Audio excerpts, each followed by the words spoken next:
So mga kachika, sobrang nakakatuwa to. Why? Because we all saw how Kimi is responding dito sa nabalitaan niya. Kimi is so happy to the point, mga chika, na umiyak na siya during the interview. Okay, I'm telling you, Kimi cried. Literally. Okay, hindi lang siya emotional. He literally cried with tears. Okay? So mga chika, sabay-sabay nating panoorin ang interview with Kimi. And I'm telling you, lahat to is tawag nga dito ni MJ Felipe, lahat to is good karma because Kimi has been a very good human, a very good people, has been a very good woman, okay, to everyone. Kaya ito, binabalikan siya ngayon ng swerte, ng good karma, ng blessings. Okay, so let's start mga chika, panoorin natin yung interview ni Kimi na isinagawa ni Sir MJ Felipe. Okay? So, ayan. Let's start. Medyo shy type pa si Kimi dyan, mga kachika. Tingnan nyo. Applause! Congratulations! Ka? Pati ako napapayehe eh. Yeah, super. Like O to the M to the G talaga ako. Is this real? Totoo ba? Oh my God, like the pressure is on. Pero talaga namang, I think it's destiny. Diba? So mga kachika, ito sa simulang part ng interview na yan, gusto ko lang ipaliwanag or further expound sa inyo that even Kimi herself is surprised dito sa balitang ito. Okay? She didn't expect this to happen. Ang ibig sabihin mga kachika, akala niya hindi yung The Alibay ang mapupunta sa first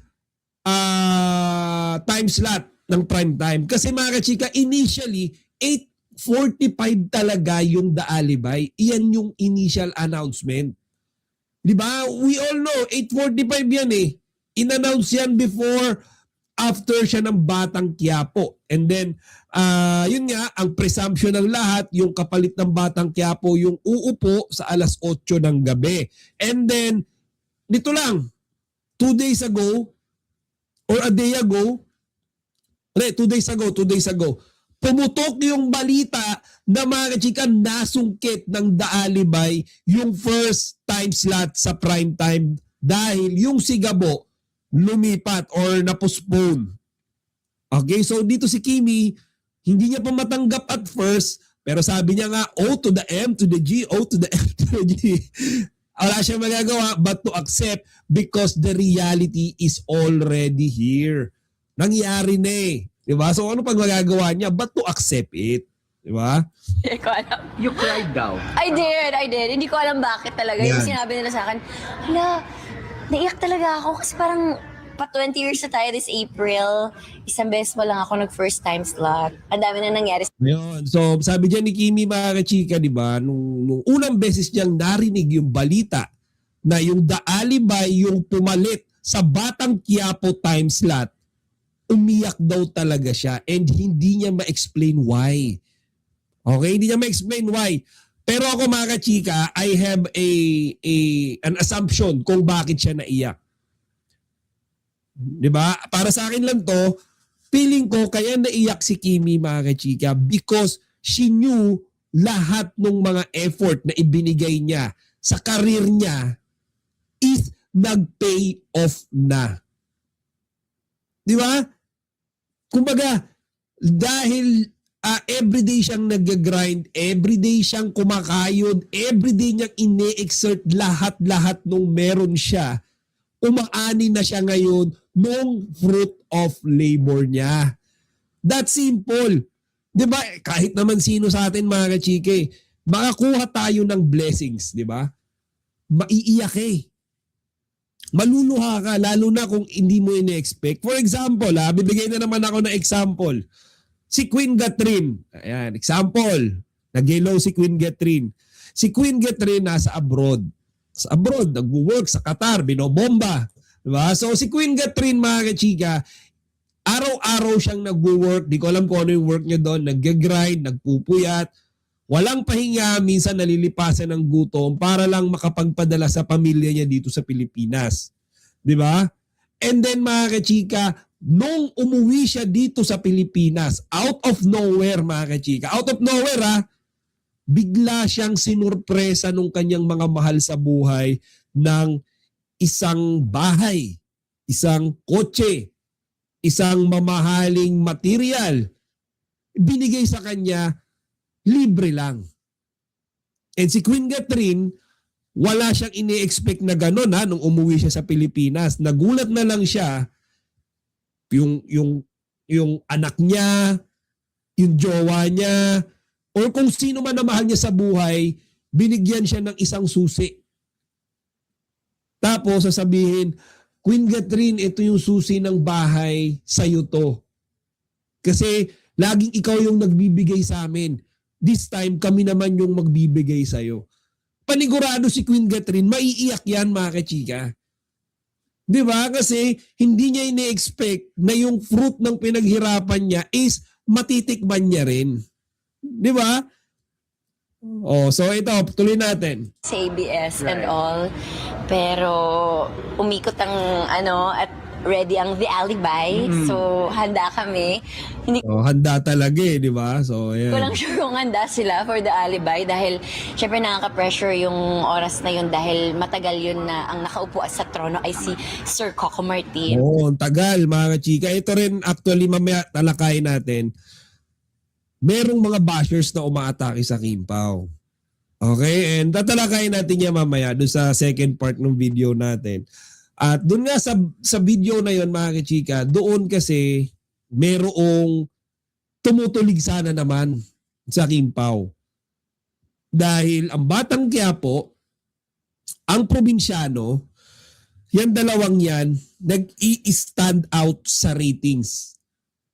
Okay? Sabihin na natin number 1 sa ratings. Okay? FPJ's ang probinsyano at Batang Quiapo. Nandun lagi yan sa top 1, top 2. Nandun lang naglalaro lang yan. Inaatake na ngayon ang Kim Pao. Bakit daali ba yung papalit kay Coco Martin? Bakit may potential ba yan? Yan na ngayon mga chika. So, alam nyo kahit puro good news, puro blessings ang tinatamasa ng The Alibay, binabanatan sila eh. Okay? So, tingnan nyo si Kimi, napakasaya niya dahil mismong si Coco Martin at ABS-CBN management yung kumbaga pinagkatiwala sa kanila ni Paulo yung time slot na yun. It means kaya nila. 'Di ba? Based on the current ratings, walang ibang lab team na mayroong kasing lakas ng Kim Pao. Totoo yan, mga chika. So, syempre iba din yung audience nila, iba din yung hindi ko din alam. Actually, pinagdadasal ko na lang talaga na sana po kahit lumapit lang doon sa mga audience ni Tanggol.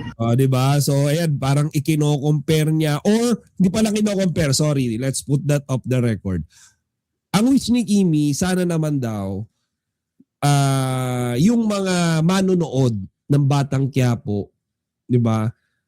Hindi siguro lahat yon Kim Pao fans. Sana naman mapagbigyan yung The Alibay. 'Di ba? Kasi karamihan diyan sigurado Batang Quiapo.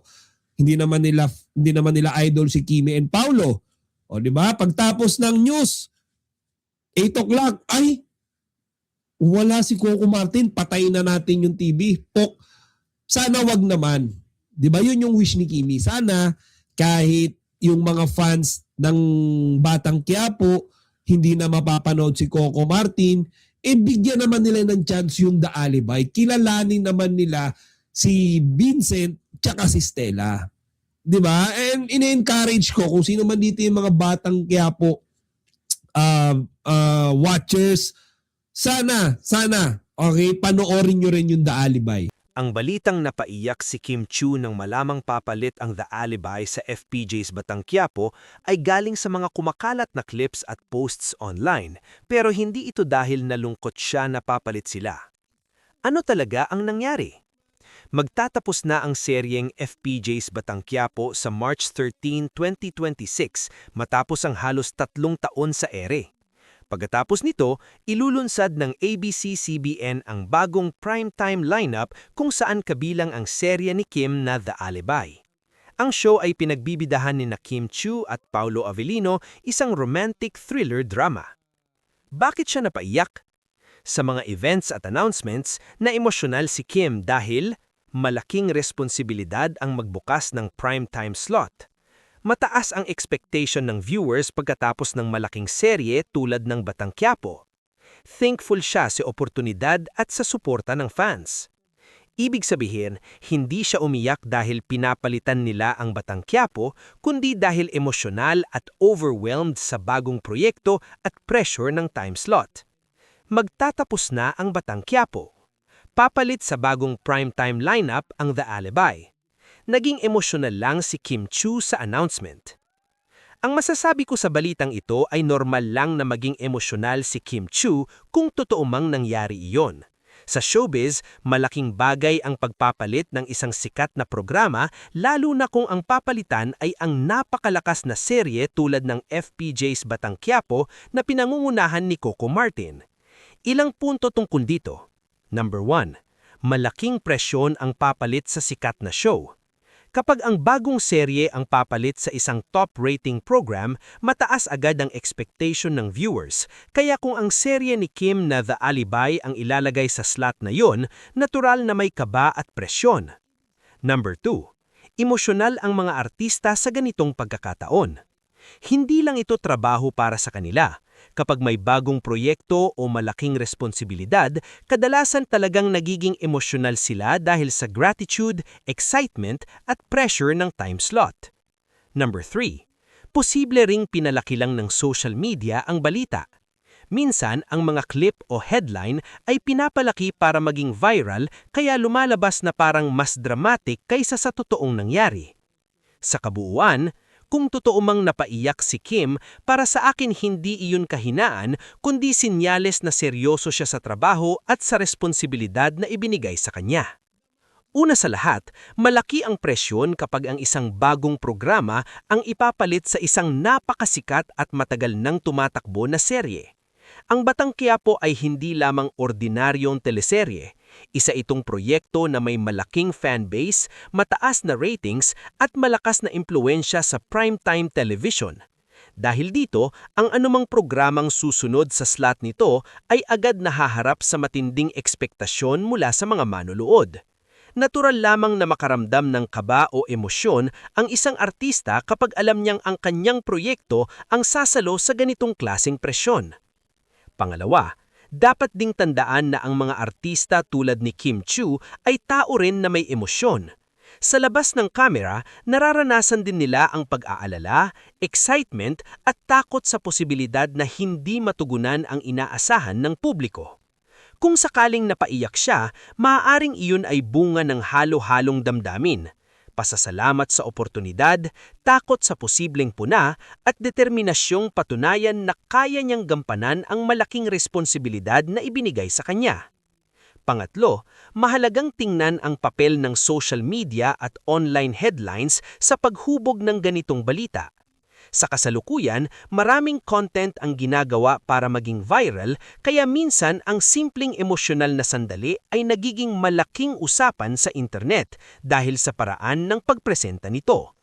Sa kabilang banda, maaari ring itong tingnan bilang isang magandang pagkakataon para kay Kim Chiu. Ang pagpapalit sa isang malaking programa ay hindi lamang presyon, kundi isang indikasyon na may tiwala ang network sa kakayahan ng artista at sa potensyal ng bagong proyekto. Ibig sabihin, nakikita ng industriya na kaya niyang magdala ng isang proyekto sa isang mahalagang time slot. Sa kabuuan, ang reaksyon ko sa balitang ito ay hindi ito dapat tingnan bilang kahinaan. Sa halip, maaaring itong makita bilang patunay na seryoso si Kim Chiu sa kanyang trabaho at sa responsibilidad na ibinigay sa kanya. Ang emosyon ay bahagi ng pagiging artista at bahagi rin ng pagiging tao. Ang tunay na magiging sukatan ng tagumpay ay kung paano niya haharapin ang hamon at kung paano tatanggapin ng publiko ang kanyang bagong proyekto. May ilang pang mahahalagang bagay na pwedeng idagdag o pag-isipan tungkol sa balitang ito. Number 1. malaking yugto ito sa primetime TV. Ang pagtatapos o pagpapalit ng isang malaking serye tulad ng FPJ's Batang Quiapo ay hindi lamang simpleng pagbabago ng programa. Ito ay pagbabago sa buong primetime lineup ng network. Dahil dito, inaabangan ng maraming manonood kung anong klaseng kwento ang susunod na papalit. Number 2. Bagong direksyon para kay Kim Chiu. Para kay Kim Chiu, ang serye na The Alibi ay maaaring maging ibang yugto ng kanyang career. Kilala siya sa romantic at light drama roles, kaya kung thriller o mas seryosong tema ang serye, magandang pagkakataon ito para mapakita ang mas malawak niyang acting range. Number 3. Mataas din ang expectations ng audience. Kapag isang palabas ay papalit sa isang matagal nang pinapanood, madalas ikinukumpara agad ng mga manonood ang dalawang programa. Hindi maiiwasan na may magsasabing mas maganda ang naunang show habang ang iba naman ay excited sa bagong kwento. Number 5. Malaki rin ang papel ng fans at social media. Sa panahon ngayon, malakas ang impluwensya ng fans sa social media. Ang suporta ng fans ni Kim Chiu at ng mga sumusubaybay sa mga artista ay malaking tulong para sa tagumpay ng isang bagong serye. Minsan, ang ingay sa internet ay nakakatulong para mas mapansin ang isang palabas.